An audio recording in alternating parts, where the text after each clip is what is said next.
Anyway, Imam al-Ghazali considered it a fard ayn. Now, he says here, منها ذلك من رزق قلبا سالما وليس لازم ذلك من رزق قلبا سالما. It's not necessary for a person who was given a sound heart. Because other than Imam al-Ghazali, some of the ulama say that if they had a qalb salim, if they were just born with a good heart, they don't have to learn this stuff because they don't have problems with it. Now, Imam al-Ghazali said no. He said these diseases are ghara'iz. Ghariza is instinctual. It's something part of our nature.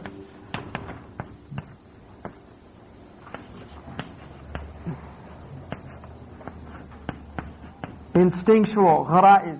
What he's saying is Imam al-Ghazali considered the disease of the heart to be inherent to the human condition. You can already see them manifesting in children. Greed, avarice, hatred. Little children will say, I hate you. They learn it. And at that moment, that's what they feel. I mean, thank goodness it doesn't, last, but at that moment, that's what they're feeling. So you can see already in children these diseases showing up. Now, what does it mean then that all children are born into fitrah? Right? Because that's obviously the question that arises from that. And if that's the case, do we believe in original sin, which is the Christian concept that people are corrupt by nature? And this is a kind of idea. In other words, there's a corruptibility here in our nature. Now, the difference between the Muslims, we would say that there is an inclination to this, and it is instinctual. And this is what Imam al-Ghazali is saying. The difference between the Muslims and the Christians is that we do not believe in any way it's a result of Adam alayhi salam's wrong action, what they would say his khati'ah, al-khati'at al-ula in Christian Arabic theology, the original sin. Because we don't believe that Adam alayhi salam did anything to bring on the wrath of Allah, that he fell, he slipped, he forgot, he didn't have a azam according to the Quran, alayhi salam, he's a prophet. He made tawbah to Allah and Allah accepted his tawbah, and therefore there was nothing, he had no blemish. And so his offspring do not suffer from that at all. That's what we would say. But the fact that there are instincts, then what does that mean? Well, this relates to the black area of the heart. In other words, inside the heart's a spiritual organ, and inside the heart, I don't know how big it is, but there's a black dot in the heart. Now, I don't know if I've never seen it physiologically described, so I'm going to assume it's probably an unseen reality. But it's there, it's in the heart. And what that is a seed. There is a seed in the human heart that has the potential of becoming like a cancer and overwhelming the heart. Most people don't know it, but they've actually, many people in the world have tuberculosis, right? They have a bacillus in their lung, but it's dormant. And if they were exposed or if they were in a situation where they began to get ill and starve or their immune system goes down, then the tuberculosis emerges. In a sense, it's like that. There's a dormant element in the human heart that, if nurtured, will destroy the human being. And this is why there's a hadith, if Ibn Adam does something wrong, a black spot appears in the heart. Right? Nuqta soda or nukta soda. And if the person makes tawbah, it gets erased. But if he doesn't, continues on, it grows until the whole heart becomes pitch black. And then and this is like when somebody, a'udhu billah, loses their humanity. And we call it hard-hearted. And even in the African dialects, and because I asked a Hausa man this, I said, how do you express somebody who has a really bad heart? And he told me in the Hausa, and I said, what's it mean? He said, black-hearted.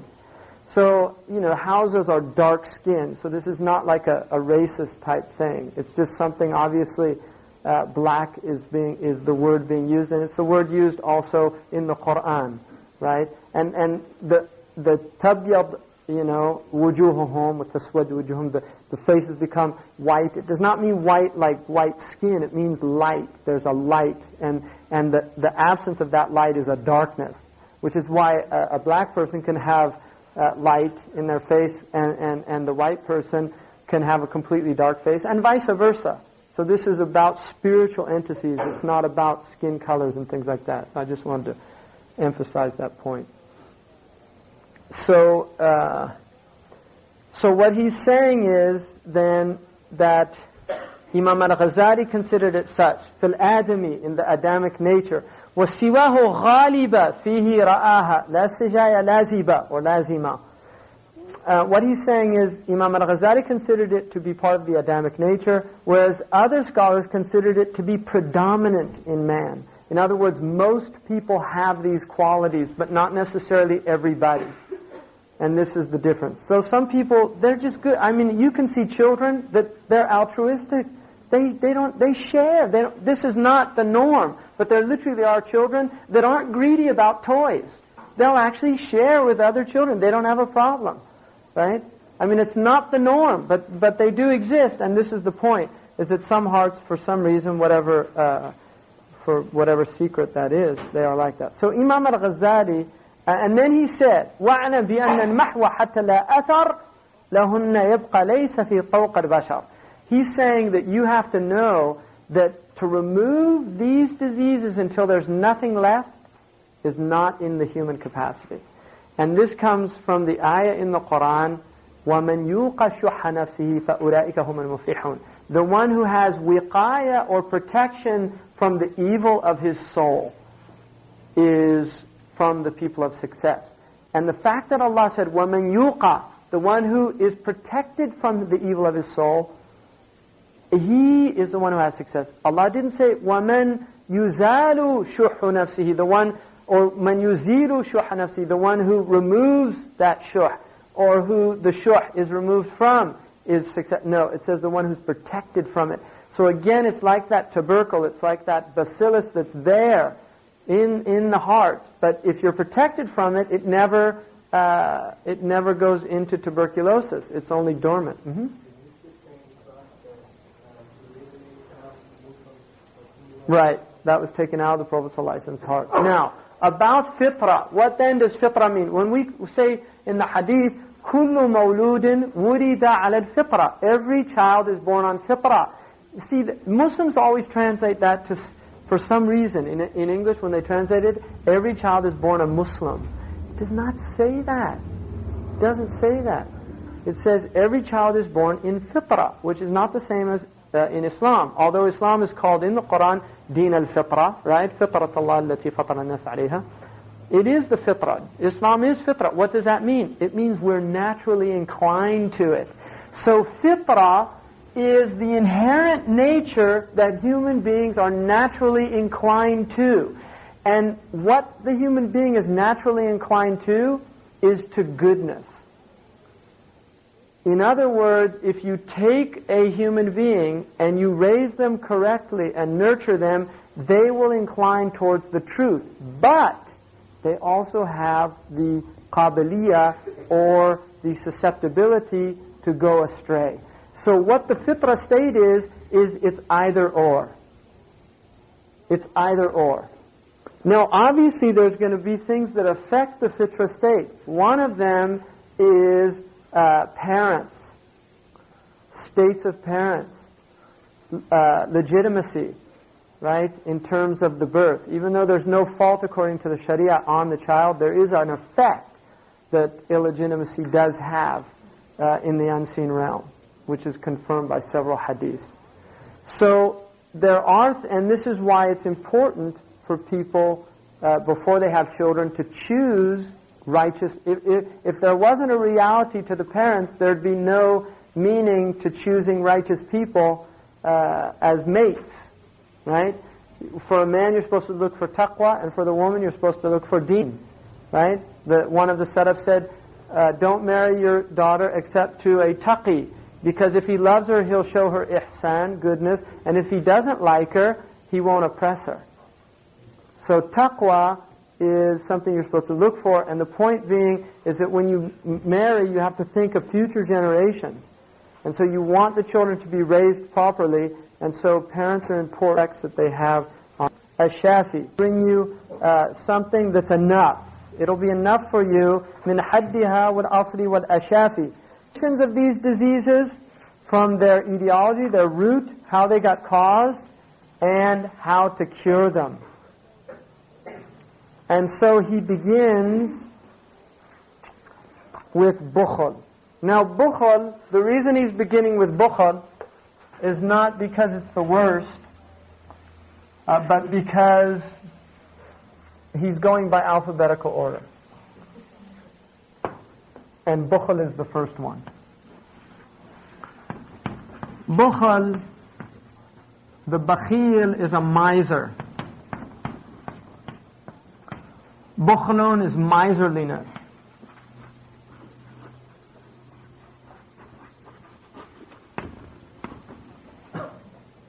The bakhil is, he's going to give the definition. So he says, فَمِنْعُ مَا يَجِبُ شَرْعًا أَوْ مُرُوءَةً هُوَ الْبُخْلُ لَذَايَ يُذْكَرُ. To begin with, the refusal to give what is necessary either by sacred law or by virtuous merit is the essence of miserliness, bukhl. That is mentioned among the diseases of the heart. Now,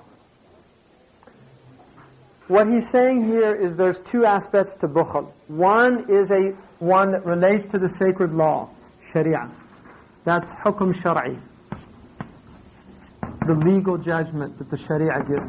The other is what's called muru'ah. And muru'ah is a very important Arab concept that comes from actually the word for man. Chivalrous, manly, virtuous, right? Virtuous. So in the Arabic pre-Islamic culture, muru'ah was a very important concept. The closest thing that we have to it is chivalry, probably. If you know anything about European history and the knights of chivalry, this idea of acting virtuously because of chivalry, the muru'ah, the expectation on you to do that. So he's saying the first one is related to sharia rights, like zakat. فَالْوَاجِبُ الشَّرْعِيُّ كَالزَّكَاةِ. Right? وَالنَّفَقَاتِ. You're not, it's not giving women child support. It's sharia. It's a sharia right of a woman to get child support. Or حقوق الناس, the nas. Nas is a word for nas. حقوق الناس are the rights of people. There's haqq. Right? Allah subhanahu wa ta'ala mentions about the people who وَفِي أَمْوَالِهِمْ حَقٌّ لِلسَّائِلِ. There's a right, or حَقٌّ مَعْلُومٌ لِلسَّائِلِ وَالْمَحْرُومِ. In their wealth is a haqq, is a right to the sa'il, the beggar, and the one who doesn't have money. His needs aren't taken care of. Right? So the miser is the one who doesn't take care of people who's able to.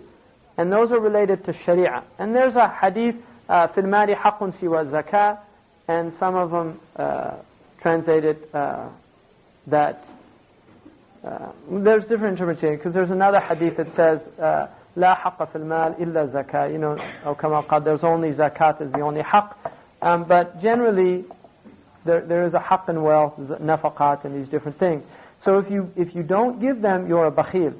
Now, in terms of muru'ah, this would relate to those things that a bakhil, well, he's actually going to go into some detail about this. So he says, for instance, as an example of the other ones, تَرْكُ الْمُبَايَقَاتِ فِي الْمُحْتَقَرِ, right? Or فِي الْمُحَقَّرِ. It's not being ضيق. It's not constricting somebody or making things difficult, right? Examples are not giving people a hard time over some paltry matter. In other words, you know, somebody owed you $10, and you know, you have plenty of money, you don't have any needs, and you start giving them a hard time over it. You know, you owe me $10, I've been waiting for you to pay it a long time, and It's no big deal, right? It's a muhaqqar. It's something insignificant. If you do that, then that's a bakhil. By muru'ah. Not by sharia, because you have a right by sharia. He owes you the money. But by muru'ah, by virtuous merit, it's something that's really despicable. And then he says another example is وَتَرْكُ الْإِسْتِقْصَاءِ فِيهِ أَحْرَى, right? مِنْ جَارٍ أَوْ قَرِيبٍ أَوْ مِنْ أَثْرَى. So he's saying that leaving nitpicking, abandoning nitpicking over trivialities, right? Avoiding such things, unfortunately didn't put those right. Avoiding such things is even more important for a neighbor, a relative, or a wealthy person, right? So that's what it says. So, for instance, getting nitpicky over trivialities, right? Things that aren't really important. And this is especially true if you're the neighbor of the person, or you're a relative of the person, or if you're wealthy. It's even worse if you're wealthy. Nitpicky wealthy people, right? Because a wealthy person should have a type of rahab, a type of magnanimity, a generosity of being that they don't worry about it. It's no big deal. And there's a hadith that there's a man who was a wealthy man, and he didn't have any hasanat, except that he used to say to people, his servant, when he'd go out, tell them to collect money, he'd say, if they don't have it, just tell them not to worry about it. See, that's what he's saying there. That's muru'ah. And he died, according to the hadith, on Yom Qiyamah, Allah says to him, to his angels, this man was forgiving of people's transgressions against him, and I'm more worthy of forgiving transgressions. In other words, if he's going to forgive his debts, then I'll forgive his debts. So that's a sign that this is not an insignificant thing. It's a big thing. And if somebody's wealthy, it's encouraged to let go of debts that they really don't need. If they see the person's having a hard time, just say Bismillah. Don't worry about it. Things like that. That's encouraged by Sharia. No. Then it's despicable from them. You see what I mean? In other words, if the person borrowing it has money, they're bakhil as well. What are they doing borrowing money? And there's rich people that do borrow money. Right? That's how a lot of them get rich. Like the hedge fund people, right? Those guys made billions, and they lost billions, but they made it because their buddies shored them up, right? Gave them all that money. And that's big. That's called bi' al-gharar in Sharia. What they were doing, completely haram. And it's like the worst type of the leveraging, what they do. It's unbelievable. The thing is so haram. And because haram, there's a continuum of haram, and that's way down there. Likewise, if one is buying a sacrificial animal, or doing something, hosting guests, you don't get picky about if your guest spills something on the floor. You don't start saying, can't you watch yourself a little bit? That's a brand new carpet I have.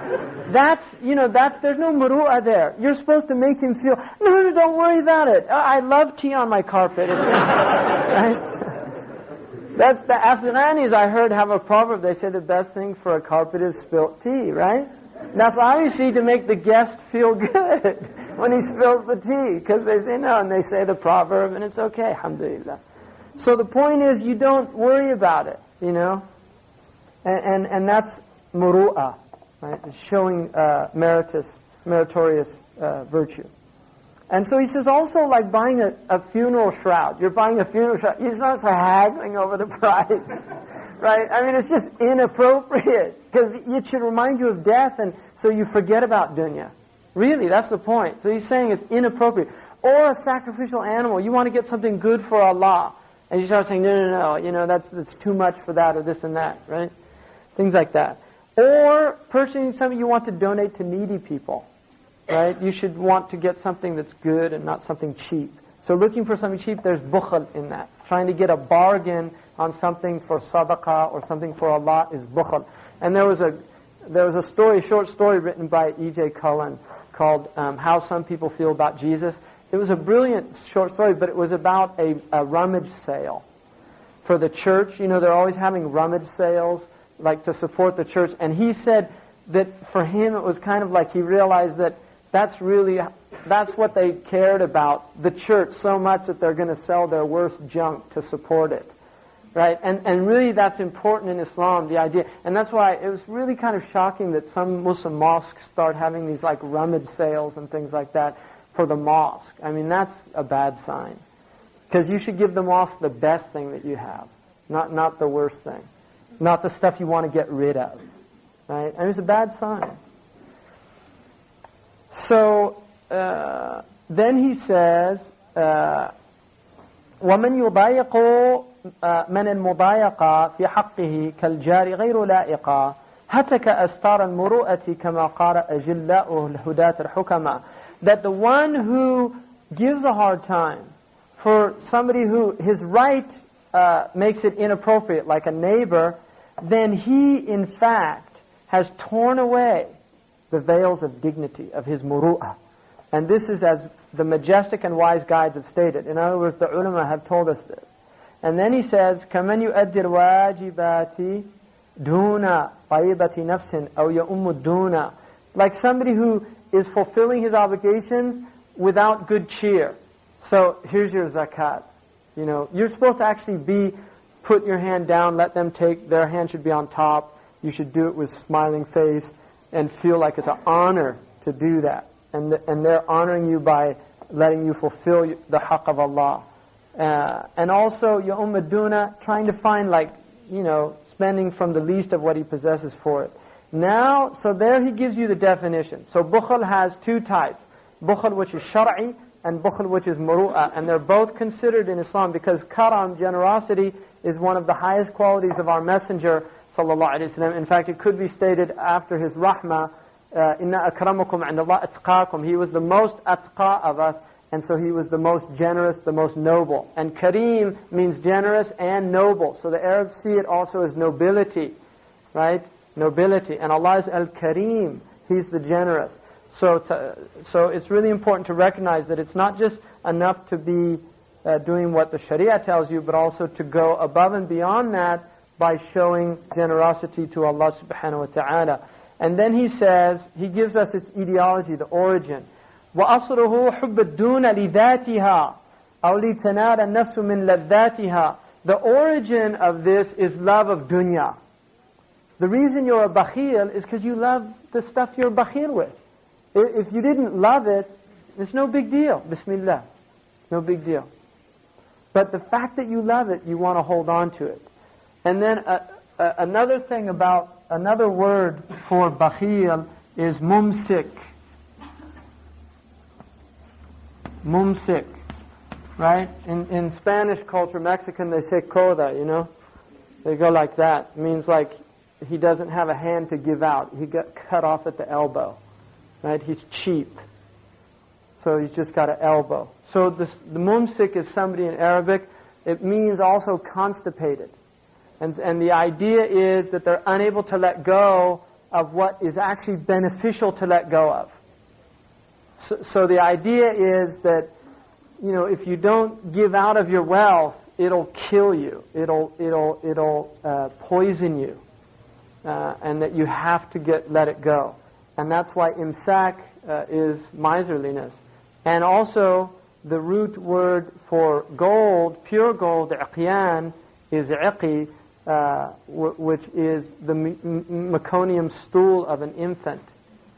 So gold is related to feces, and there is a relation to it, and that's why the Prophet ﷺ said in the hadith in the Musnad of Imam Ahmad radiallahu anhu, he said that جعل الله ما يخرج من ابن آدم مثلا للدنيا أو كما قال. Allah has made what comes out of the son of Adam as a metaphor for the dunya. You see, in other words, ultimately the dunya is like feces. You eat it, it's all beautiful and good food and everything, and in the end, it just comes out smelling and unpleasant, and nobody wants it around. And so the height of dunya is gold, and gold is like that. And the desire to hold on to it is like somebody who can't let go of his feces, which is why zakat is also considered the feces of your wealth.